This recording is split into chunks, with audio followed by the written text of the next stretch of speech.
You know, it's funny, I got used to having all these cancer doctors before, and now I've got all the after effects from the cancer, and I have a whole new slew of doctors. You had radiation and chemotherapy to the pelvis. So there's definitely some evidence of damage to the bladder itself from the radiation. If you didn't know he had cancer, you would have never guessed it, because he just always had such a positive attitude, and that's something that I think reflects in his music as well. And I can't say that my life's not been altered by Brian in some way, shape, or form. Thanks, Brian. Yes.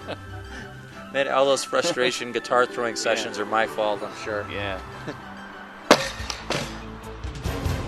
I'm sure that every doctor, including myself, has told Brian to quit drumming. It's not conducive to his recovery at all. It's hindering him from getting any better. All the physical exertion is causing nosebleeds, his nails bleeding, just general fatigue.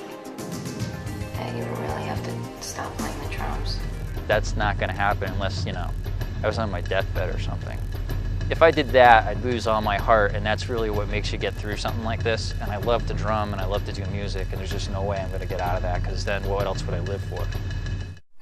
This is a musician who has been struggling with cancer. He's a marvelous fellow. He's just doing terrific work, and I have been documenting his life, his achievement for over 10 years.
It's really been one bout of cancer.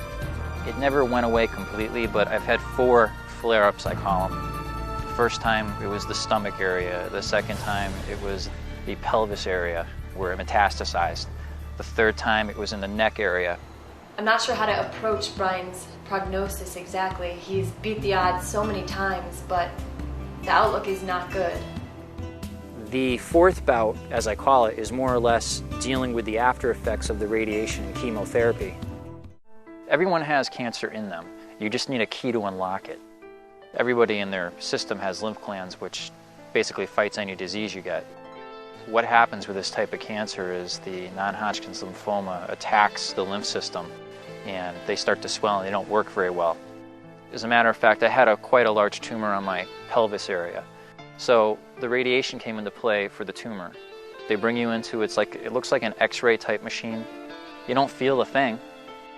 You can feel a little bit woozy over time. It's more rare. It's not like the immediate effect you get from chemotherapy, which is like instantaneous, like 20 minutes into your chemo, you normally want to just go be sick, and get it over with. The only thing you can say to yourself is that, all right, I got to go through this to get to that. And that would be a possible remission and getting over the cancer, and that's the only way you can get through something like that, because it's just terrible. The death sentence they gave me of about 6 months to a year just wasn't going to happen in my case. It is thought that I got the cancer from living in a neighborhood where there was a factory that was illegally dumping chemicals. A lot of people in the neighborhood all had well water, private wells, and several of them got very ill with all different types of illnesses, and all around the same time. Who's to say, but it looks like that was the cause of it. When you're in your early 20s and you suddenly get sick, and a lot of people in your neighborhood do, there's got to be a cause for it. I was considering marriage with Caitlin, who I lived with for a while. And sadly, during this whole period, she she got cancer.